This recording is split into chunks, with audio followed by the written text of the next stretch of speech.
안녕하세요. 팝콘 뉴스 김윤도입니다.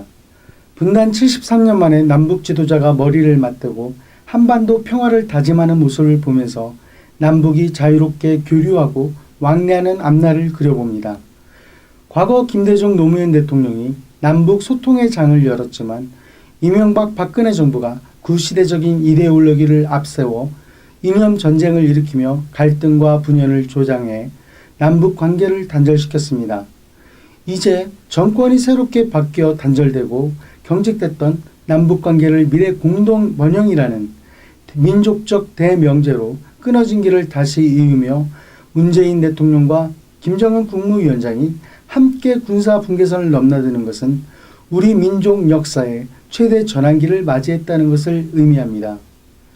항구적인 한반도 평화 정착을 위한 완전한 비핵화 선언과 올해 안으로 종전선언 발표라는 결과를 도출했다는 점은 일촉즉발의 전운이 감도는 상황에서도 흔들림 없이 이 땅에서 과거와 같은 전쟁의 참상은 없다고 선언한 문재인 대통령의 해안이 빛을 보게 했습니다. 그럼에도 불구하고 아직 선제적으로 해결해야 할 과제들이 남아있어 이를 지켜보고 민족의 화합을 염원하는 국민들의 마음을 졸이게 합니다. 북한 김정은 국무위원장은 핵시설 폐기에 대해 매우 전향적인 태도로 임하면서 사회주의 경제건설이라는 정책 노선을 표명하며 우리 정부의 철도와 도로 등 남북 경협 및 지원에 대한 협조를 구하고 있습니다. 하지만 국제적인 헤게모니에 따라 남북 경협이나 지원은 북미 회담을 통해 미국과 북한이 요구하는 조건이 서로 상응할 때만 성립될 수 있다는 전제 조건을 갖고 있습니다. 그나마 다행인 것은 북한 김정은 위원장에 대한 미국 트럼프 대통령의 인식이 매우 부정적인 시각에서 긍정적으로 급선회했다는 점입니다. 트럼프 대통령은 우리나라 대북 특사단의 보고 이후 폼페이오 국무장관 지명자를 북한으로 보내 김정은 위원장으로부터 북한 비핵화에 대한 긍정적 메시지를 전달받았으며 그중 남북 종전선언도 함께 포함됐던 것으로 파악되고 있습니다. 이달 중 열릴 것으로 예상되고 있는 북미 정상회담에서 우리가 집중적으로 관심 있게 봐야 할 것은 북한이 비핵화를 추진하면서 구체적인 보상책을 아직까지 제시하지 않았다는 것입니다. 북한 김정은 위원장이 북미 회담에서 어떤 카드를 제시하고 보상을 요구할 것인지 또 트럼프 대통령이 이를 적극 받아들일지가 최대 쟁점으로 귀추가 주목되는 부분입니다. 그동안 미국은 북한을 국가로서 존재성을 인지하지 않아 북한에 대한 지원이 인색했으며 이로 인해 과거 부시 행정부와 약속한 북미 수교도 거부한 전례가 있습니다. 따라서 북미 정상회담에서 쟁점화되고 고착화될 수 있는 사안은 북한 핵시설 폐기에 따른 보상과 지원을 어떻게 원만하게 합의할 것인지가 가장 큰 변수로 예측되고 있습니다.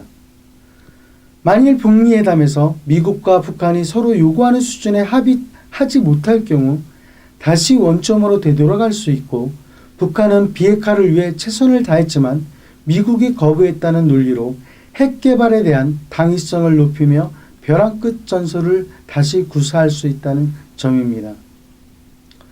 미 트럼프 대통령도 대내적으로 정치적 입지가 약화된 상황으로 운 좋게 들어온 호재를 마다할 일은 없겠지만 그간의 전례를 봤을 때 북한에 대한 선입견과 오판으로 협상 테이블을 뒤집을 가능성도 전혀 배제할 수는 없습니다. 우리 정부는 북한이 요구하는 수준이 무리할 만큼 무모하지 않다고 밝히고 있지만 만약이라는 경우의 수를 두어 남북 합의를 통해 판문점 공동선언문에 몇 가지 보관들을 마련해 두었습니다.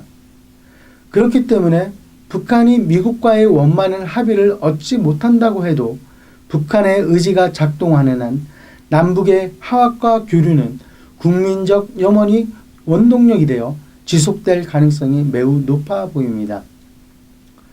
먼저 남북정상은 한반도의 항구적인 평화와 정착을 위해 남북 상호 불가침에 대한 약속을 가졌습니다.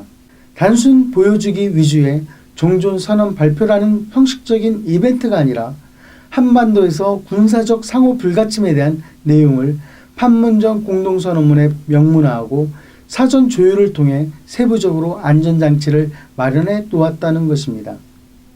남북 정상의 한라인 개설과 북한 개성의 남북 공동 연락소 마련, 군 장성의 정례적인 만남 등 실제적이고 실현 가능한 방안들을 구체화했다는 점에서 종전선언 수준 이상을 포괄하고 있다는 평가입니다. 또 무엇보다 북한 김정은 위원장이 사전에 기다리고 있었던 것 마냥 과감하고 신속하게 통 큰 결정을 하는 것을 보면 중국과 베트남처럼 현 체제를 유지하면서 사회주의 경제건설이라는 두 마리 토끼를 잡겠다는 의지가 매우 뚜렷하고 선명하다는 것을 읽을 수 있습니다.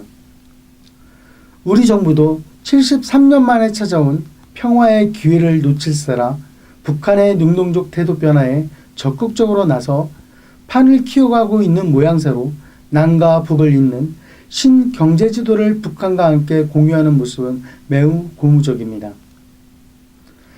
당장의 환상에 사로잡혀 통일을 강조하기보다 신경제지도를 통해 침체된 내수경제를 활성화하고 북한의 낙후된 경제산업을 살리며 상호 공존체제를 유지하면서 동북아의 새로운 경제 진영을 갖추어 민족 공동번영의 길을 모색하는 것이 현재의 가장 현실적이고 이상적인 남북관계라고 보여집니다. 이상 팝콘 뉴스 김용도였습니다. 감사합니다.